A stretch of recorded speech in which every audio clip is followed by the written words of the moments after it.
I'm Sam Fullwood, Dean of the School of Communication, and I'm delighted that you are here inside on such a glorious day outside. This proves what I hear all the time about the AU community. We're a wonky bunch that would rather attend a political discussion than toss a Frisbee in the quad. No shame. Well, maybe not every eagle is like that, but it's true of those of us in this room tonight. And that's what makes this place special. Because what's about to go down in here tonight is what the School of Communication is all about. We're keen to offering community the opportunity for experiential learning with an eye toward protecting our democracy.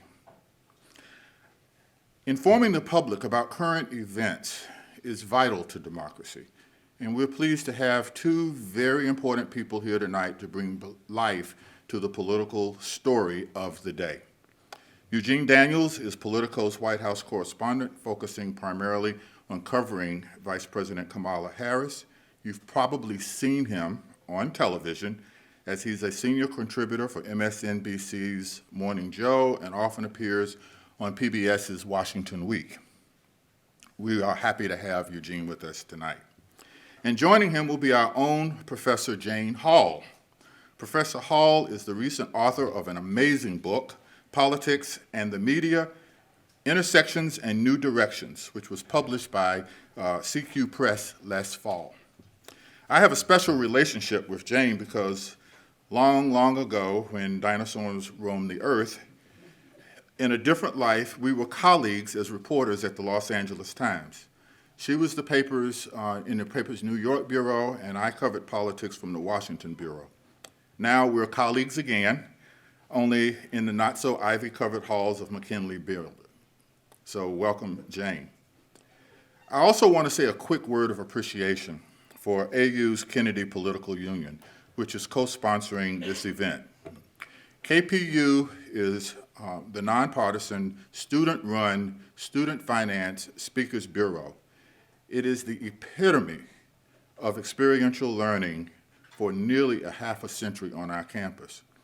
We're so fortunate to have this organization here and its leader, Kai Garfield. Welcome them all to the stage.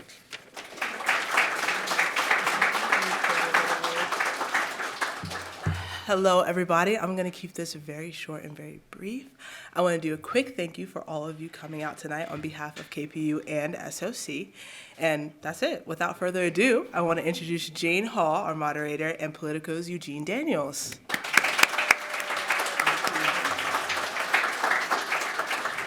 Thank you very much. Hello, everybody. We didn't talk about what we were going to wear. No, it's like a girls group up here. I'll be Beyonce today. So thank you, Dean Fullwood, for those wonderful remarks, and thank you, KPU. It is a pleasure, and thank you, our Deputy Provost, Monica Jackson, for being with us. I'm very excited to welcome you here to AU. You've made, as Dean Fullwood said, you've made Kamala Harris a focus of your work. You've also made Dr. Jill Biden a focus, but particularly you've been focused on Kamala Harris. I just wanted to ask you, why is that? And tell us a bit about your trip, her trip and your trip to Ghana. First, thank you guys so much for having me. It's a lot of people. I thought it was going to be like 10. This is great. So, when we were talking about what the White House beat was going to look like a couple of years ago, Vice President Harris is obviously a historic figure, and there was something, there's the age question with President Biden, and there's also the kind of excitement that was around her as the first Black woman, the first Indian woman, the first woman as Vice President in this country. And we wanted to cover her a lot more, right? She was going to be doing a lot more than vice presidents, we thought, other vice presidents, and so that was something that was, when we were talking about the team, they were like, let's cover Vice President Harris. And once it was like, I'll do it. And so quite a bit of coverage of her, also Biden, like it's lots of crossover, obviously. But yeah, I went with her to Ghana. She went to Ghana, Tanzania, Zambia. I just did the Ghana part of the trip. And, I had never been to Africa, so it was personal for me, which was lovely. And I think watching her, so I've been covering her for 2.5 years now, and kind of watching her in that space, she was much more kind of in her own element, I think, than I'd seen before. She was much more casual. We went to Cape Coast Castle, which, as many of you probably know, is one of the slave ports that was in Ghana. And she was walking around and crying, and something that we hadn't seen from her before. And I think even her team said they had never seen her feel as comfortable as she did while she was on that trip in Ghana. And ever since then, she's felt a little bit more comfortable since. So I think there was something, a lot of Black people, when they go back to Ghana, there's been like the year of return over and over and over again, and they feel like it unlocks something in them. And so some of her staff, when I've asked them about that, they feel the same way. So it's going to be interesting to see how that impacts the rest of her vice presidency. Well, it was interesting to me because in your article you said that she said something about this must be taught, and Yep. that she was spontaneous. I mean, she has been made fun of on The Daily Show and a whole bunch of places about that. Did you maybe not go out of your way, but was part of your process in writing these stories to talk about her in a different way? I mean, not that you editorialized it, but why did you feel it was important to write? You write at great length, even though people know Political Playbook. You wrote several very long articles about it. Yeah. Were you trying to show something about media coverage of her? I think more so, like, when you are a Black person covering a Black person, there are certain things that are happening around that person that you can understand that my white colleagues frankly can't understand, right? As much as we talk about and as smart and as well-meaning as they are. So there are certain things that you're able to pick up, just like when women covering women, those queer people covering queer people, there's something about being able to speak that same language that is helpful in coverage. And I think that's something I always try to bring to all of my work. And, covering her, that's the same thing. One of my very first articles I did of her was basically like the perils of being the first, right? Which is something, if you're a woman, if you're a Black person, like, you know exactly what that means, how high the expectations are, how high the standards are for other people and that you have for yourself. But at the same time, covering her fairly and just as tough as anybody else who would be in that role. And so I think so. And, there were, when she walked out after kind of walking around, it was quite silent because they closed down the entire space for us and her. And we were silent because she was having her own experience. We were having our own experience. I was crying, like ugly Oprah crying, as trying to cry under my glasses so nobody saw it. But she was walking around and you could hear her sniffling. And, wiping tears and walking around and talking to the docent and her husband. And when she came out to talk to us, they had remarks down.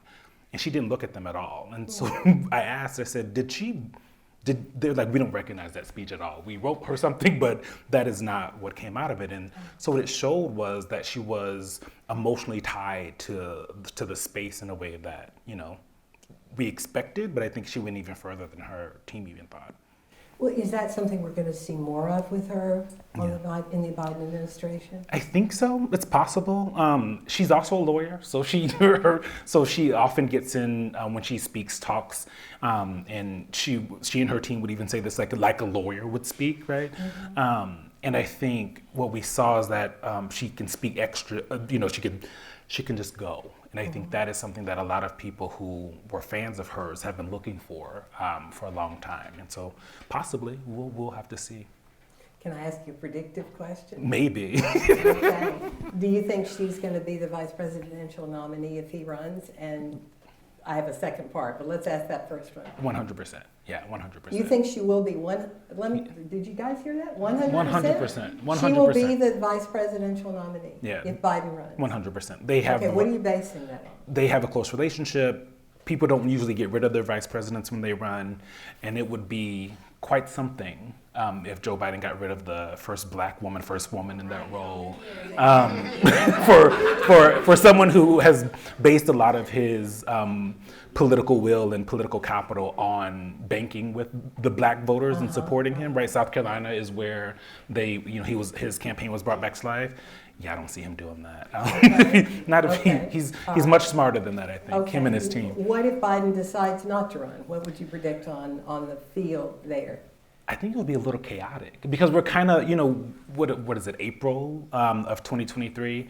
People have been expecting that he's going to run because he's been saying it. I honestly think he runs.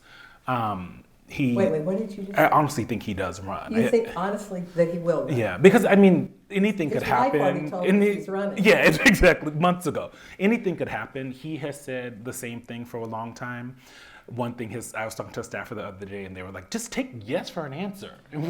So basically, what he's waiting on is being able to announce, because then you have to file with the FEC, and there's all these kind of legal things that get triggered when you actually are announced. So he's basically running a campaign, but just without the FEC. And he said to Al Roker on Monday, right, that it plans on running, plans, intends. I was talking to a staffer, one of his aides the other day, and they were like, a lot of us reporters were like, wait, he said plans instead of intends. Does that mean anything? And they're like, I think those words are very similar. So you guys are just going to have to chill. So I think, yes, he runs. If he doesn't, it's going to be quite something to see what would happen. Because you have Vice President Kamala Harris, who's likely to run. You have people like Gavin Newsom, J.B. Pritzker, Gretchen Whitmer in Michigan, even though she said she's not that interested. It would be chaotic because of how little time people have to raise money and get campaigns off the ground at this point. Interesting.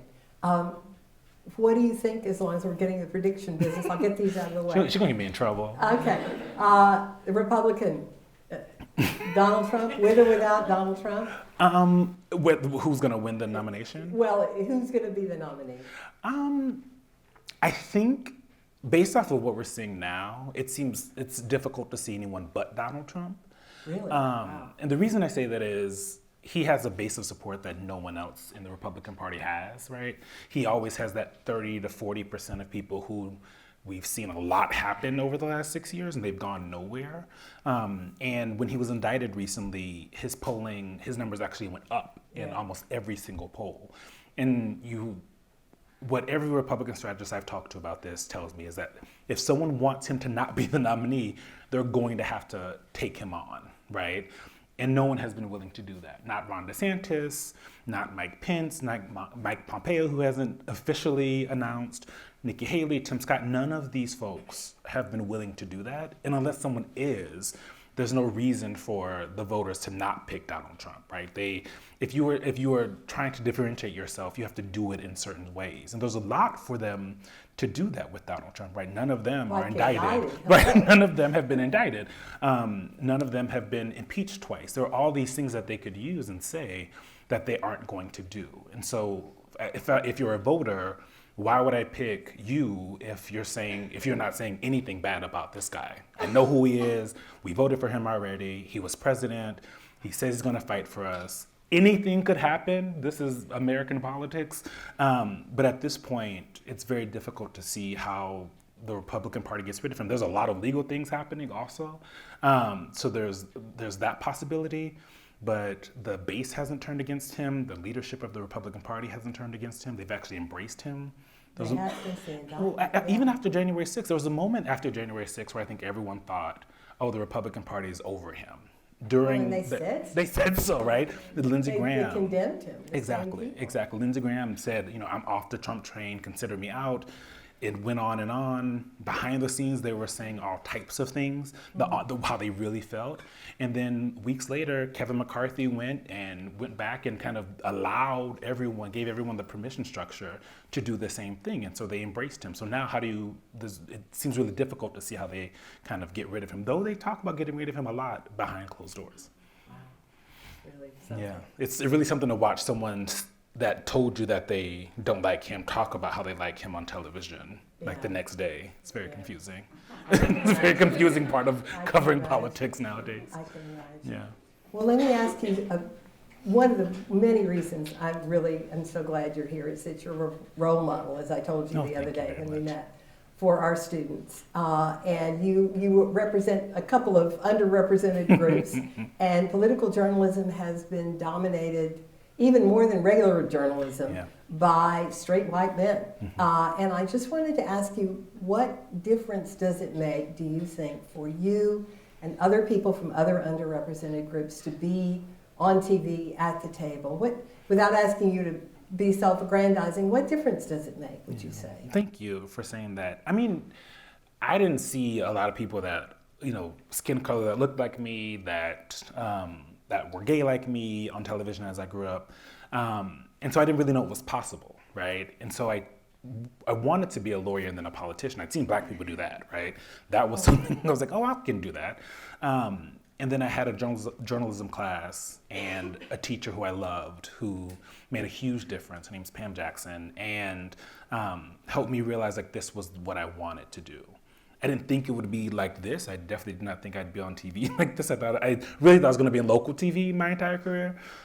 So I feel really fortunate.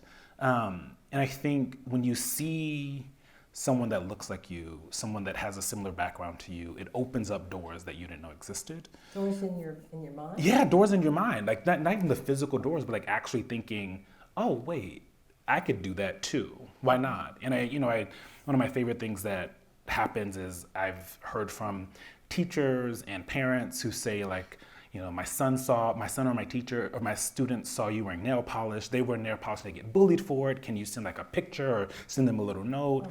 My son always wanted an afro and people made fun of him, and now he sees you on TV. So it goes beyond kind of like seeing someone as a political reporter, and you just like I've watched people who've given me permission to be more of myself.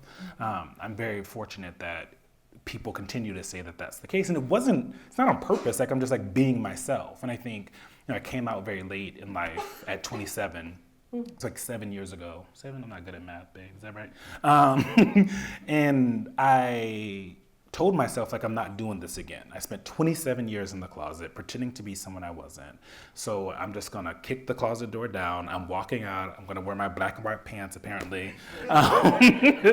And I call it embracing whoever you are. Exactly, right? And you just kind of, and once I kind of let go of all of the things that were like that I was in the closet for, it kind of freed me to all this space, mental space to like work and think about my job. And both my like personal life and career changed dramatically after that. Oh, that's great. Yeah. Great. I want to get to some student questions. I'm Lexi. I'm one of Professor Hall's students in advanced reporting. And first of all, I'd like to say thank you for acknowledging in this space that people, like black people reporting on black people, have a different perspective. I think editors and people in newsrooms are afraid sometimes to realize that. So I think that's very important here at SOC. But my question pertains to your coverage of Kamala Harris. Well, not specifically yours, but do you think that her identifiers as the first black woman to be in her role, the first woman to be in her role, and the first Indian to be in her role, do you think that plays a role in how mainstream media covers her? Do you think she's under, I don't want to put words in your mouth, but do you think that she's under a specific microscope or the opposite of that? And why do you think that is? Yeah. To your first point, one of the things that I have kind of embraced and realized is that all the things that define me, right, black, gay, all of those things, they used to, a lot of the times in newsrooms, bosses thought they were biases, right? That you can't cover black people or Black Lives Matter, any of that stuff the same way because you have a vested interest in that. When really what I've come to realize is that it is an expertise, right? You can't tell me nothing about being black, right? Like that, like I'm black. I can tell, like I have a PhD in being black. Like I'm good. I have multiple PhDs in being black and multiple PhDs in being gay. And so like own that part of it, right? Like the same thing if you're a woman, like if you're from a rural community, if your family's from the military, like all of those things give you an expertise and something that other people can't bring to the table because this is still a very Yale, Harvard, Columbia University, white male dominated space that I operate in and that many of you are going to operate in very soon. And to your question, the answer is yes, all of those signifiers have put quite a microscope on her. And I think what was really interesting is in the first kind of 6 or 7 months of her campaign or her vice presidency, they didn't I think her team would even say like they didn't fully appreciate what was happening. And by that I mean they didn't know how much incoming was going to come. They knew that something was going to be different, right? She had a lot of black women around her, but it came hard and fast and it kind of never stopped. Some of that was, they would even say on them, right? There were some missteps that she made, things that happened in the office that they look back and they probably would have done a little differently, right? But at the end of the day, a lot of that was expectation setting and expectations people thought of what her vice presidency was going to look like. One of the things about covering her is that if you understand what the vice presidency is, which is you kind of stay out of the way and you stand behind the president when they're signing bills, that's kind of it, right? And so anything outside of that is more so. And I have one of my theories about this is, when they were talking about her as vice president, they talked about the historic nature quite a bit. President Biden called himself a bridge candidate. He'd be a bridge president. And the obvious answer is to her, right? That is who his heir apparent is clearly going to be. And so then I think the rest of us in the media and a lot of people around the country expected her vice presidency to look different than Mike Pence or, Cheney or, well, it looks different than Cheney. Mike Pence or Joe Biden, right? Or Al Gore. And it doesn't really, right? There are a lot of things about it. Who she is one thing. How she operates and approaches the job is much different than those men, right? Like she thinks about power sharing in a different way, right? She has these things called ceremonial conversations where she literally just brings in a bunch of people and lets them talk to her instead of her talking to them, and then kind of operates and tells the president we should do this policy off of that. And so she approaches the job differently because of who she is, and people expect different things because of who she is. And part of that is the media environment. Part of that is also how they set it up. And I think they feel like she's on a roll and has been. The first year was rough. The second year was a little bit better. And I think they feel before the Africa trip and since that she really has kind of understood the job, which, if you're being fair, 2 years in a job, yeah, you probably would also know. I feel like I know more about my job 2 years in. And so I think it is expectations based off of all those things and what we all think about what that job is and the pressures of being the first, like I said earlier. Okay, all right. How about that? Let's come here, front row, and then we'll go back there. Thank you. My name is Francine. I'm a journalism student here. Thank you so much for being here. I just want to first thank you. I'm curious. I have so many questions. One per question. I'm not going to make a speech. What has been one of the biggest challenges you faced as a journalist? And just to squeeze in one more question, what do you think, right now, is the biggest challenge facing the administration covering the White House? She did 2 questions. She did very good journalism. We do that a lot too. Yeah, right. I did that at the. She didn't follow orders. Exactly. Always break the rule just a little bit in the press conferences, which is what I also did in Ghana. It did not go over well with the Ghanaian folks, but our people knew that was going to happen. I asked 2 questions instead of 1. I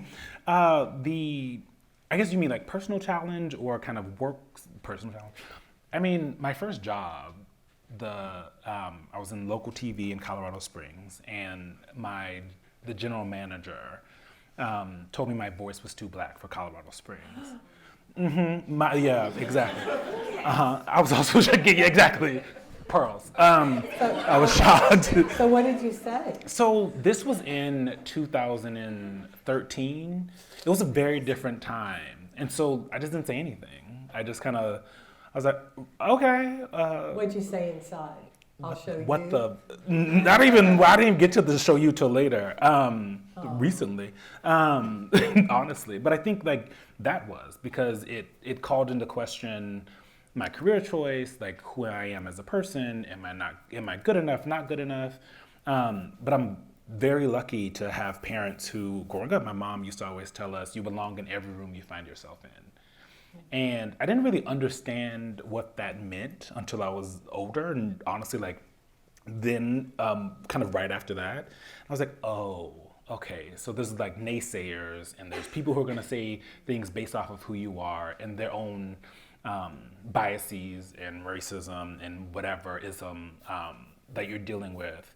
And that was really tough. That was really tough. And I got out of local TV because of it, but it has worked out, which is nice. and not so much for him. I won't get into that. But only one of us is here at American University, okay? And you know, the other thing, covering politics right now is really difficult because there is such a mistrust. There are people out in the world who are lying and saying things that they're forcing journalists to rethink the profession. And I think that is something that we haven't seen. What do you mean by that? So like in the Trump years, when we spent so much time kind of hand-wringing over, can we say the word lie, right?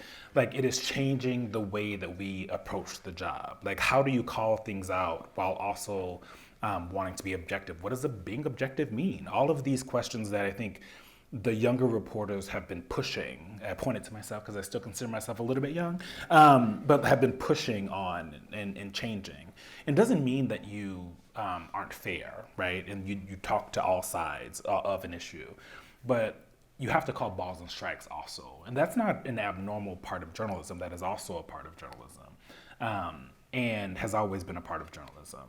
And I think that makes it really difficult because you go out and it's dangerous, right? Like you look at what happened on January 6th to a lot of my colleagues that were there. You look at any rally that you go to, the kinds of things people say to us online, the threats. People have texted my personal phone number. People have texted pictures of colleagues of mine, their home to them. And so these are the kinds of things that are happening because our politics is a mess right now, and it bleeds into the way people think about the people that cover it, right? And whether or not they feel like we're calling balls and strikes, or if we're fake news, or we're whatever. And so that makes it really difficult. But at the end of the day, if you feel called to it, because I feel at the end of the day, journalism is like a calling kind of thing. You're not getting in for the money, I'm telling you that, especially at the beginning. But it is, if you want to be someone who writes history, if you want to be someone who sees, you know, the vice president in Ghana, and that day I was doing the pooling, which means I was the person writing everything that she was doing and saying for all of the other reporters, and then eventually for them to use in their own stories, right? So like literally writing history to everyone else, which my mind is still kind of blown that I got to do that day. This is the job for you. If you're undeterred by, you know, people yelling at you and calling you names and those kinds of things, there's such an important aspect of it. And like was said, it is about democracy, right? It is. And I think we feel that more so over the last 4 years. It's like, this is much bigger than just like writing stories, cutting video, and doing audio, and doing podcasts, right? Like it is so much deeper than that. Thank you. In the back there, when you get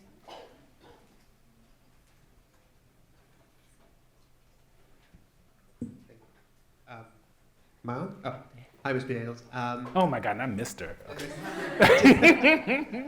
My name's Hayden. I'm a graduate student in investigative journalism. Thanks so much for being here. I'm a big fan.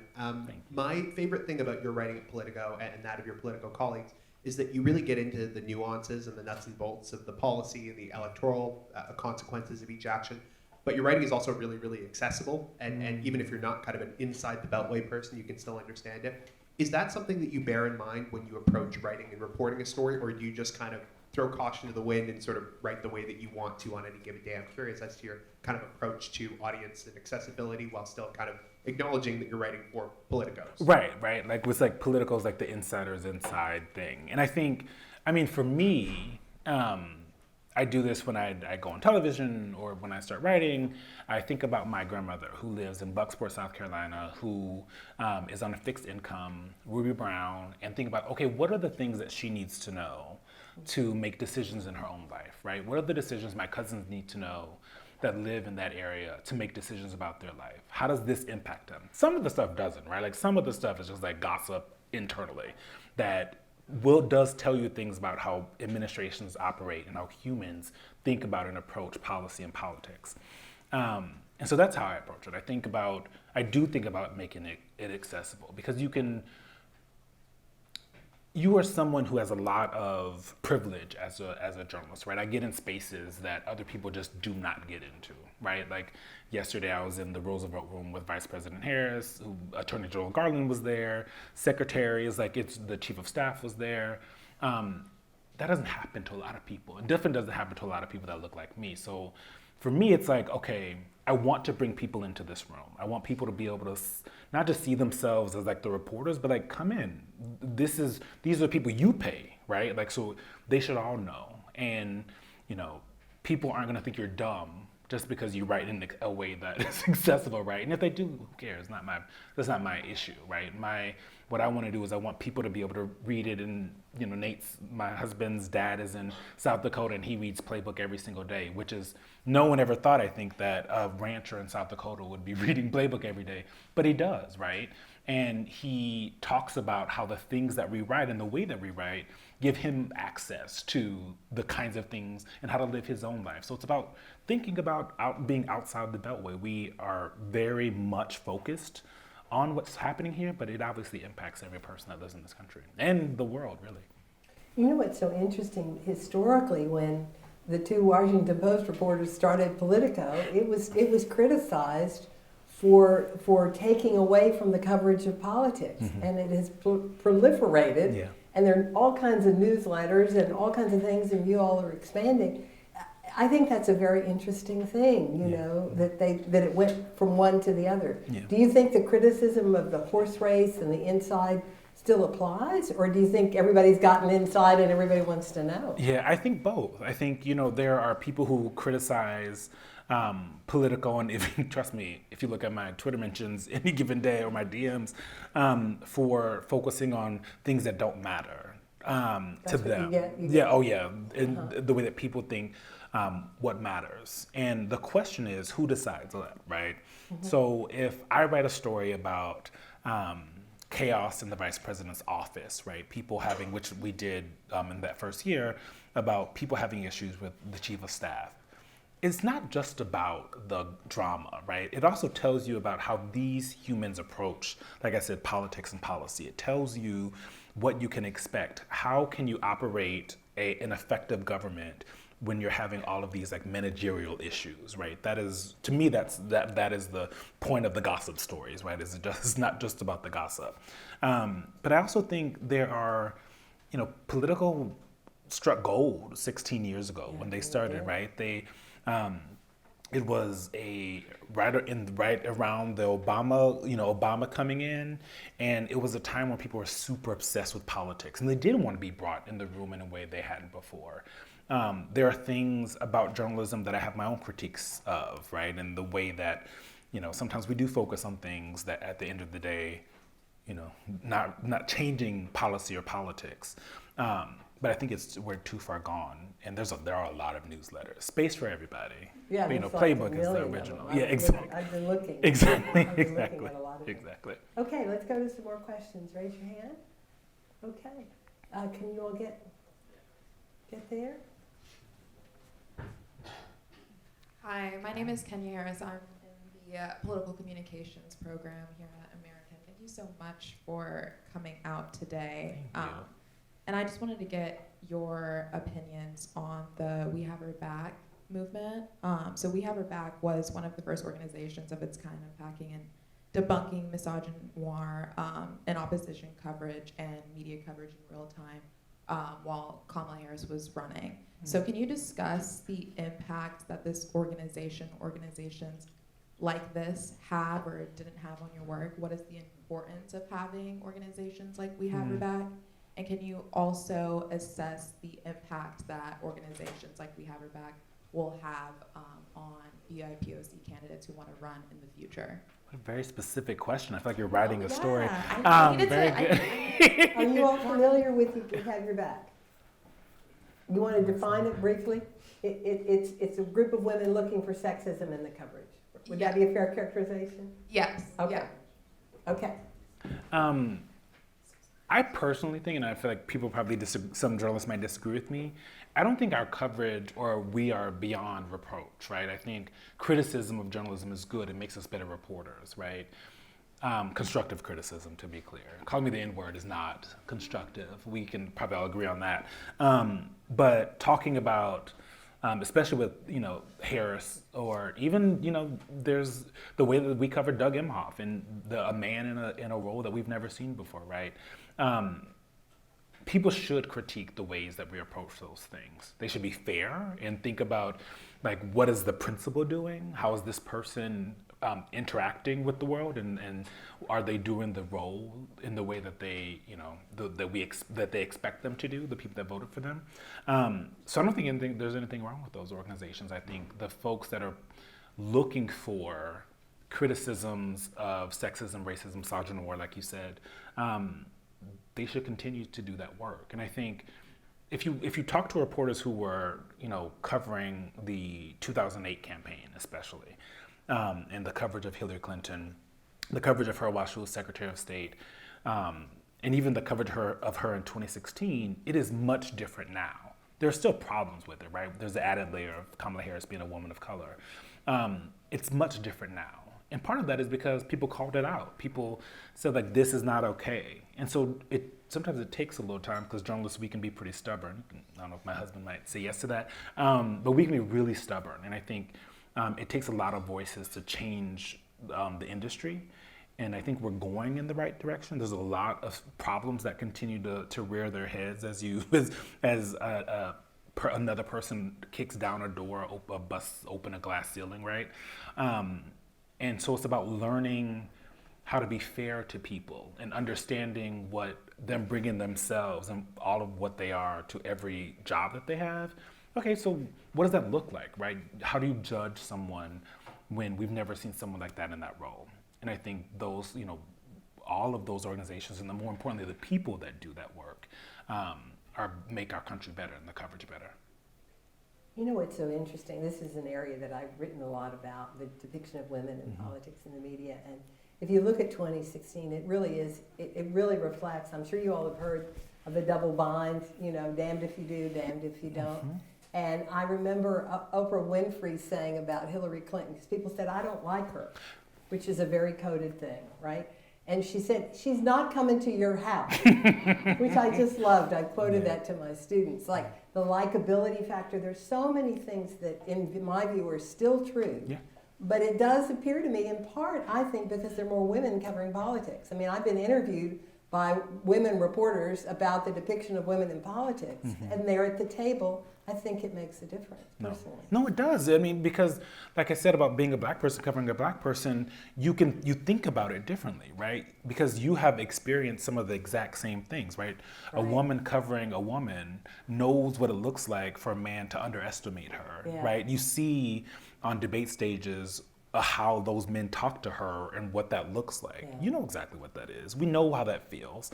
And I think, the idea that, your background, you can't lean on that when you're covering people. Like, no, that I know what that looks like. And so you can be fair in the coverage in that way. I think it's more fair to use every piece of yourself in your coverage. Not your opinions, but like knowing the knowledge of, I know what this looks like. I know what it shouldn't look like. I know what's fair and not fair. And I know that you wouldn't treat a white man like this.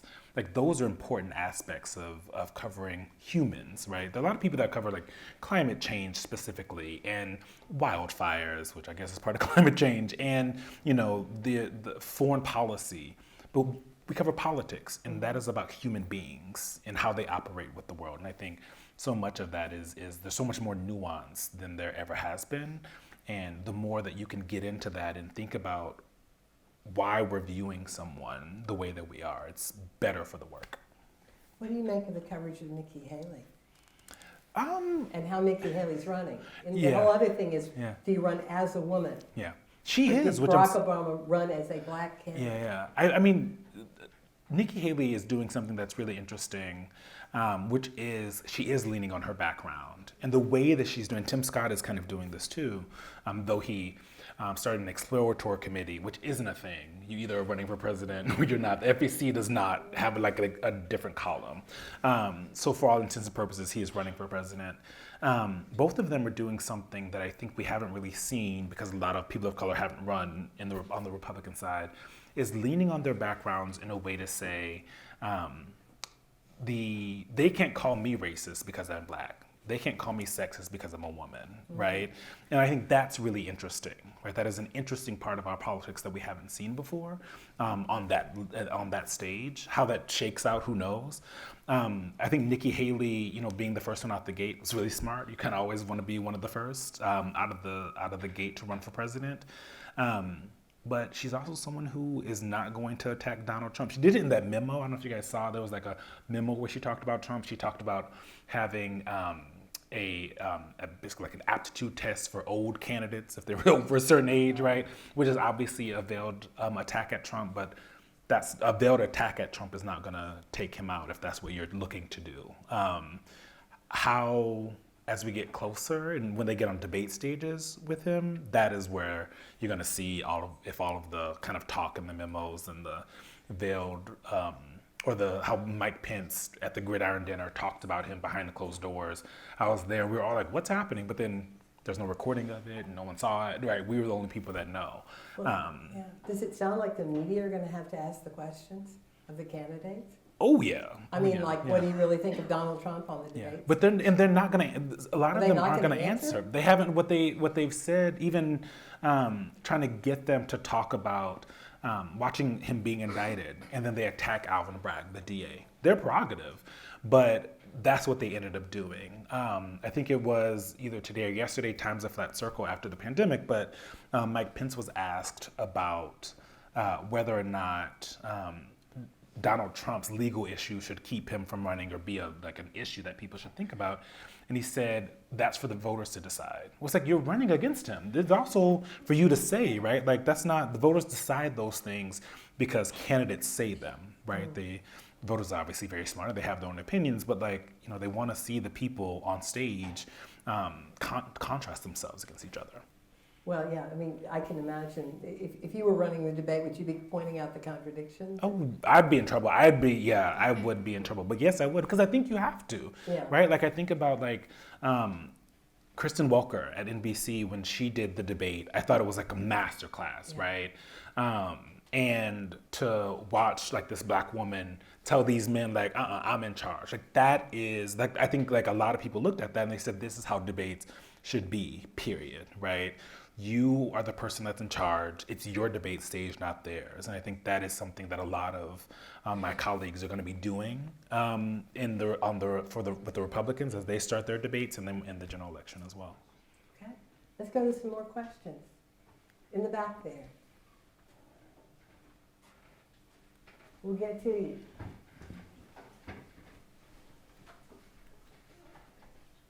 Just checking our time. We don't have any IFB. I'm good on time. We're good. Good. Thank you so much. My name is Charlotte Becker. I'm a broadcast journalism major here. My question is specifically for you. Personal question. There's been a lot of hate towards journalists, especially from right-wing politicians and right-wing groups. As you mentioned, journalism can be a very scary place at the moment. What changes do you wish to see for the protection of journalists, both in policy and politics, but from organizations in general, from your own personal experiences? Yeah, I think I want to see more people with power speaking out in support of journalism, right? We have the White House Correspondents' Dinner coming up. But she's going to be the president. I will one day be, we have one more president, and then I'm the president of the White House Correspondents Association, which, will be a very fun, except my husband, a very fun year, quite the year. But they're the organizations whose jobs are not to protect journalists should be speaking out. We should be seeing more Republicans and Democrats talking about the importance of journalism, and more importantly, not attacking journalists and letting us do our job, right? I think part of the issue is there's a lot of confusion about what journalists are supposed to be doing and how we're supposed to operate, right? We're not supposed to be your friends, Democrats or Republicans. And I think this happened when Biden and Kamala Harris took office. I had a lot of Democrats who were now mad because we were covering him the same that we would cover any president, right? And it's no, we're not friends of yours either. We're not friends of the Republicans, we're not friends of the Democrats. Our job is to cover these people who are taking your taxpayer dollars. And policy-wise, there are much smarter people than me who could give you a long list of things to do it, but also the question is, how do you do it without infringing on people's First Amendment rights, right? Because if anyone's going to support the First Amendment, it's probably going to be the people who are in it. So that includes reporters and journalists. And it is scary. I think it's scary for our families when we travel, especially if we go. I went to my first Trump rally. He was president. It was his first rally of COVID. So it was that rally in Tulsa. I wasn't even covering the White House at that point. No one else wanted to go because they were scared of COVID. And so I was on the video team at the time. And so it trickled all the way down to me. And they're like, do you want to go? And I was like, I was really scared of COVID. I had never been to a Trump rally, and I think objectively for reporters, they are hostile. Objectively for reporters of color, they are very hostile. And so I travel with the president. You ride on Air Force One, which is still mind-blowing. And we walk into the stadium, I have my phone, I'm looking around, and I had a Politico lanyard on, and the guy goes, "Hey, Politico, F you," and I was like, "Oh." Like, hold up. I had to call, I had to, remember where I was. I'm not gonna let me be professional. And so that was one of the first times that I had it happen in my face. And everyone that covered the 2016 campaign, all of my colleagues that covered 2020, the folks who covered 2022, you're seeing more of that, and it's scary. And I think I try to focus on the work and remember that the people who are that got Twitter fingers and are on keyboard warriors. I try to think about how scared they are to attack someone else, right? Like to go out of your way to call someone you have no idea anything about them, to call them names and think about what their intentions are in coverage. You have to be kind of a scared, often I think, kind of broken person. This country is terrifying right now for a lot of people. And so I think I try to give a lot of empathy, but then also, sometimes they cross the line. Like if they talk about my family, that's when I really got a problem. Mm-hmm. I hope that answered your question. Yes. Okay. Yes, I think someone right behind you, in the back. Turn around. Hi, my name is calebugby. I'm a student journalist, and in regards to the previous conversation you had about your predictions for the 2024 election, what role, if any, should predictive politics play in journalism? I think that predictions based off of facts and where the world stands at this moment, as you can see, I was caveating as much as I possibly could with things could change. I think realizing that you don't know everything, which I'm perfectly fine with saying and knowing, is an important aspect of journalism, especially because polling has been off quite a bit recently, right? It's been really hard to poll the Trump voter, and that has created it has made covering politics a little bit more difficult. It's also made it better. Now we have to go out into the world and talk to people, talk to voters, see how they're actually feeling, instead of just depending on random polls from random places. And so I think predictive journalism isn't going anywhere. I think as long as you base your predictions and caveat them with the appropriate caveats, that's right. Because polls are a snapshot in time. These kinds of conversations are also a snapshot in time. Mm-hmm. Something may happen and you'll call me and Joe Biden doesn't run for president, you'll be like, Eugene, I thought you said 100%, right? And I think just knowing that things change so much, and a week in politics nowadays is like a year like it used to be. And reporters knowing that, acknowledging that, and our own we're not superhuman, and being okay with that, despite the fact of how serious the job is and how many people are watching. That's why you should take it serious. You should if you're going to make a prediction, you should be doing it based off of things that you can actually prove, right? I can prove that Donald Trump is beating all of these Republicans and possible Republican nominees or candidates in polling. I can prove that. Can I prove that he's going to win? Right now, it looks like he might. He probably will. Let's get some questions from the back. We haven't gotten to them. Anybody in the back section there? Yes, please. Well, yeah, perfect. Yeah, I'm Eric. I'm here with the program of political communications. And thanks for your insight. My first question is, you said that Kamala Harris having like a leadership style of shared power. Do you think that is an advantage or a disadvantage for her in the long term? Because power is a pretty important thing in politics. So what is your opinion about that? And then my second question is, did the acquisition of Springer from Politico, did that have an impact on you? Because it was quite controversial, I would say. So did that have an impact on you? Yeah. Yeah. I know it's two questions, but maybe. I said it. I opened it up. You guys, y'all are I all breaking said, these rules. cheat the rules. I don't know how much trouble you're going to get in with your professor, but I'm okay with it. To your first question, like my analysis of that would be, that's one of the reasons I think that some of the coverage of her team probably hates it, is because her approach looks different, right? She's not someone who spends a lot of time glad-handing around Washington, D.C. You will not catch her at, even when she was a senator, at a lot of these parties and events that that the people that work in this space go to.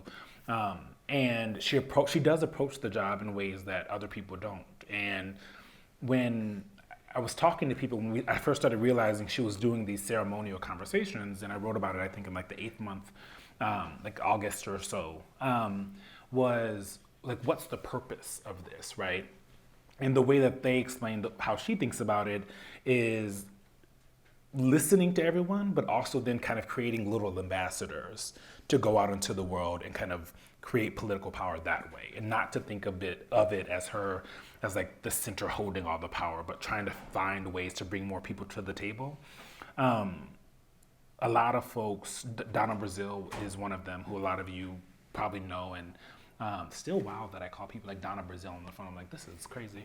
But you know, the way she explained it to me is she has been in a lot of these rooms and talked to a lot of people who were Vice President, Al Gore, obviously, a lot of people who were president. And what she said is she's never seen someone open up a big table and say, okay, we're gonna go around and you guys talk, right? And every time that I heard that from folks after meeting with her, it was like, oh, once you hear it a lot, it's like, oh, this is true, right? Like you have to assume that they're not like pulling your leg and talking her up, is that she will kind of do kind of a preamble when the press is there. We'll walk out, she'll do like another quick 2 minutes and then go around the table and listen and take notes very loyally of her, right? Like taking a lot of notes, and then come back to her and then follow up. And so that is a little bit different than a lot of politicians operate. On the acquisition, you know, when I know that Politico was bought. We were bought, yes. We were sold for $1 billion. Very expensive. Do you have any percentage of that? No, I wish. No, I do not. I do not.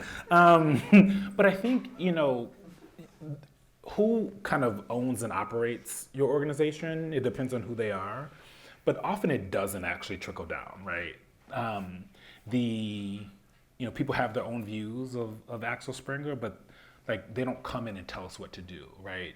The only people that we've ever talked to, other than a couple of times when we first were bought, and you know, the CEO of Axel Springer came and we talked to him, and he met a bunch of us reporters. Other than that, we don't talk to them, right? I didn't talk to Robert Albritton that much either, right? when he owned Politico, they're owners and they're operating on like business level stuff, and they don't tell you what to write. They don't tell you how to report. Their views do not impact the way that I do my job. Yeah, that's the best answer I have. So while everyone has their own opinions of who owns whatever organization, but at the end of the day, it doesn't affect and has not affected the work at all. Okay. Yes, down front. While we're getting to you, I wanted to ask you. This is going to sound kind of funny in a way. Several students of mine who are working at internships and couldn't be here tonight wanted to ask you about work-life balance. I hope you get my joke. Everybody here, this university is known for a lot of people doing a lot of internships, feeling they need to do them. And I wanted to ask you because I think that is a concern a lot of people had. You seem to be, I've heard you on your podcast. You seem to be a lot of places at the same time. What would you advise? And also, I might as well throw in the career advice question. Yeah, I'm not good at work-life balance. I'm not good at it at all. Should we interview anyone who knows you very well in the front? Yeah, my husband can tell you I'm not good at it. He like takes my phone and deletes Twitter when we go on vacation. I'm not good at work-life balance. I think that's not the lesson I was hoping. No, I'm sorry, guys. Sorry, I'm not the best person to ask this question, but I understand the need for it. I understand. I think of vacation. I know that word. But part of it is, I feel really lucky to have the jobs that I have and be in the rooms that I have. And so, we don't have kids. The sacrifices that I make for that, I think about it in the way of like being in that first row of history and writing that first draft of history. Can you do it forever at this, at this breakneck speed? We're on, the White House team, and you're also on the Playbook team. You're also doing TV, and you're also doing events, and you're also like, I have no idea. I don't think so. They say no. My husband he said no. And so I think for you guys, you have to figure out like, what do you want, right? If you want to cover local, if you want to be in local journalism, you should do that. That is really important work. And I think there's a lack of that kind of coverage. There's a lot more work-life balance there.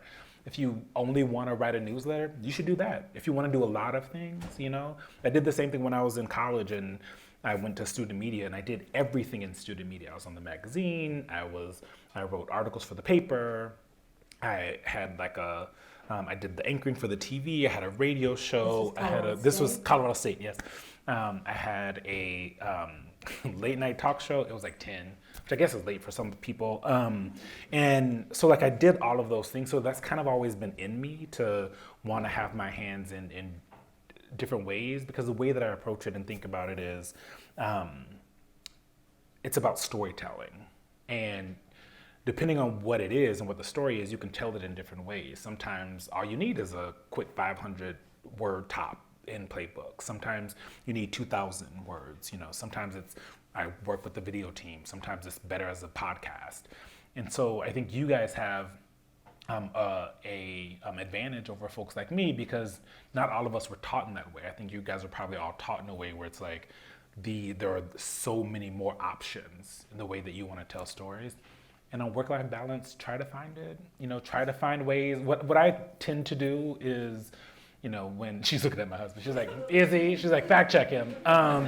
Should we get the mic wrangler? Exactly. No, you stay away from him. But it's about finding ways. Like, I still read a lot of books. I still, people don't think this, but I play a video game every once in a while. So you have to find ways to bring joy into your life. And if it doesn't mean that you get to hang out with your friends, a lot of times we'll go to dinner and I'll be like, okay guys, I gotta go run and talk to a source or something really quickly. And so it's really annoying to the friends, but there are ways to kind of work around it. But I don't know how it's not very sustainable, frankly. Okay, I'm really glad I asked you that. Yeah. So do better than I am. You need people around you who are gonna. Yes. Yes. I can testify. Yeah. Calling the olden days when I was a daily reporter, on vacation. Yeah. To fact check a story being asked to fact check. Yeah. So yeah. I hope, but I do think there are ways. I think in a way I have to believe it, the multiple venues. I know people who have lives, who have kids. Who are these people?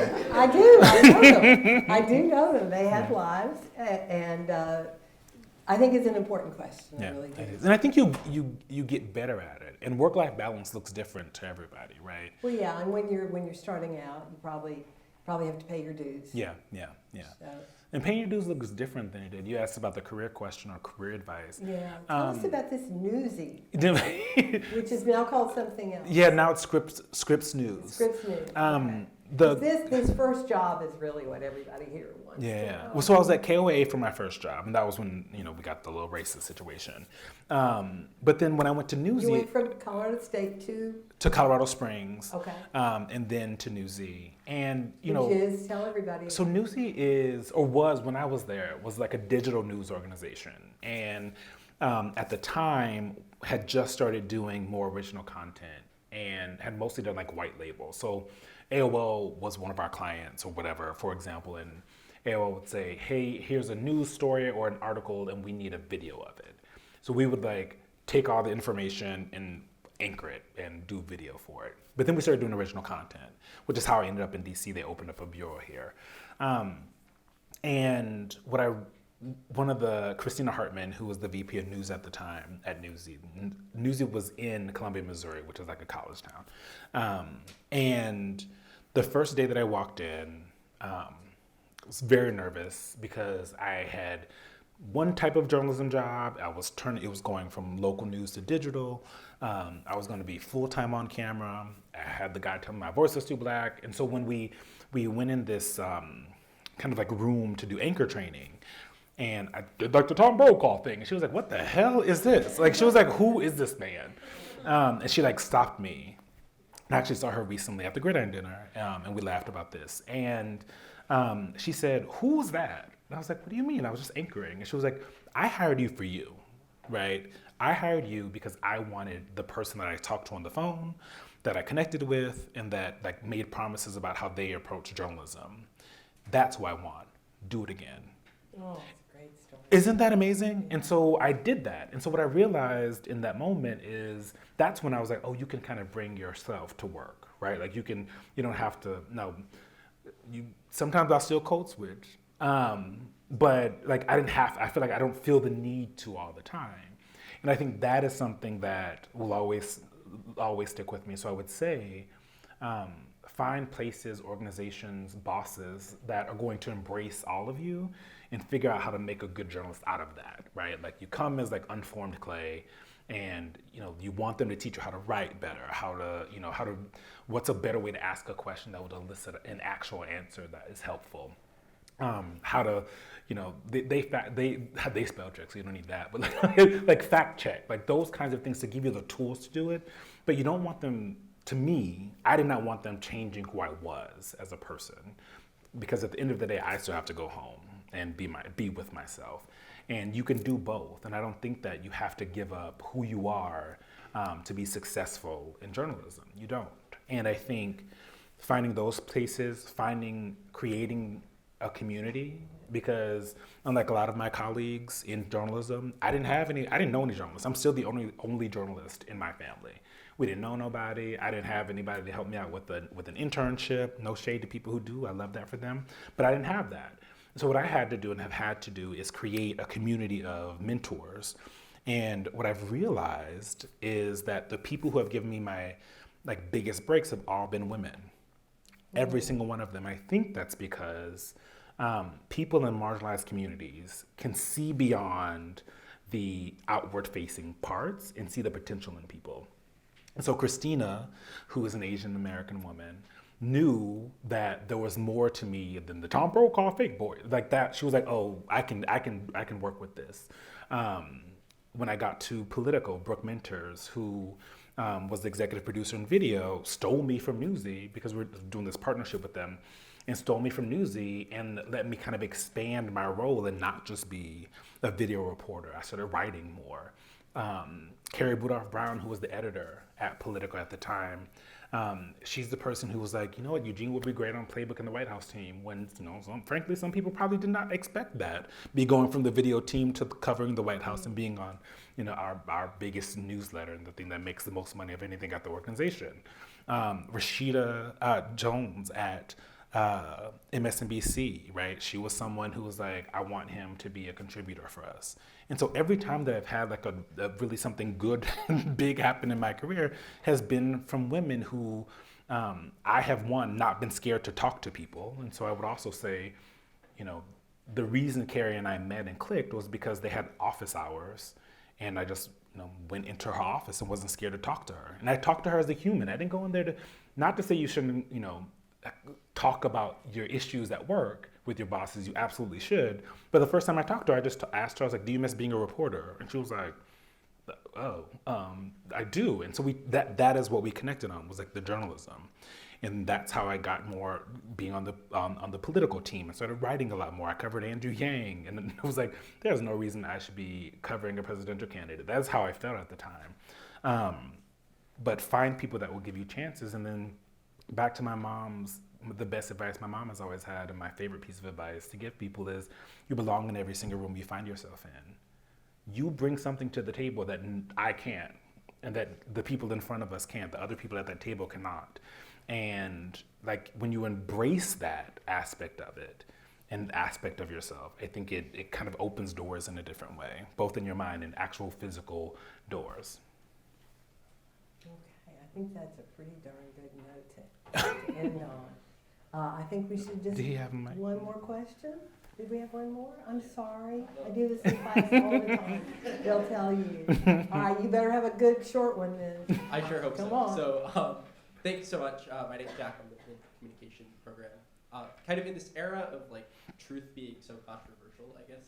How do you think that you as a reporter and other reporters like, can and should balance kind of combating the growing mistrust in media while also telling like a full and complete story, particularly given people's like half-second attention spans? Yeah, I mean, I think that you should not anticipate how people are going to react to the story, right? I think for me, it's like focusing on the work. What is the best like story or whatever that I can put out into the world? How members of Congress, which is still weird that members of Congress yell at you on Twitter sometimes. I'm like, I'm busy, I have nothing to do. And so, trying to anticipate how that's going to change things, or it's not about, you still have to realize how important and powerful journalism is and can be. And you start to realize that when you do see members of Congress engaging with your stories, especially working at a place like Politico, everybody reads Playbook. It is actually shocking to me when people are like, thank you for putting my birthday in there. I'm like, I know it was in there, but I'm so happy for you. Happy birthday. But I think that understanding how important journalism is while also at the same time just focusing on the work, right? Like, stay out of the clouds, stay on the ground, focus on the words and the reporting, talking to people, holding powerful people accountable, right? Which is more important than ever. I think nowadays, you talked about these days, and people think we all have our own truth. Like, nah, sis, that's not how this works. Like, there's one of those things. Like, it's either true or not, and there's no there could be nuance, but there ain't no middle ground between those two things. And I think realizing why you got into the work and focusing on that, because frankly, when you get on TV and you start to meet a lot of people, you can see very easily how people can get focused on the other things.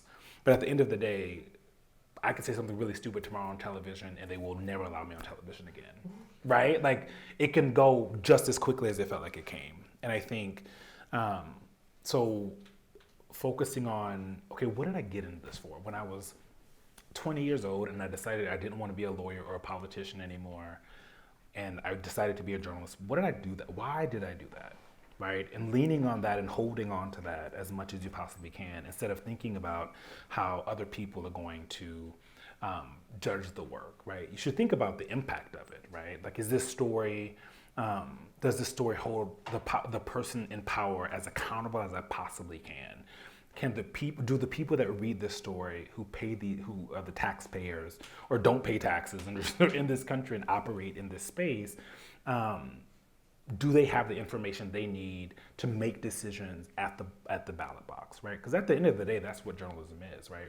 Political journalism is you're giving people information that they can make decisions kind of in their own life. Like, you tell people inflation's here, so they change the way that they buy things. But also, when you're talking about politics as we get closer to 2024, people are going to decide who the president of the United States is based off of the things that I report and the things that some of you are going to be doing. That's big and that's important. And so we should be thinking about that, but not about how angry it's going to make people. Because at the end of the day, if it's true, it doesn't matter. Okay, that is also a really great point to end on. All right, that is going to be our last question. I want to thank Eugene Daniels of Politico, KPU and SOC, specifically Kai Garfield, Ben Ramel, and the team here and around at KPU, and from SOC, Jeffrey Madison, Jacob O'Dwine, Tom Fish, Kadi Vera, Tia Millage, Grace Ibrahim, Veronica Castro, Dylan Bett, and Dean Samful Wood. Thank you all very much.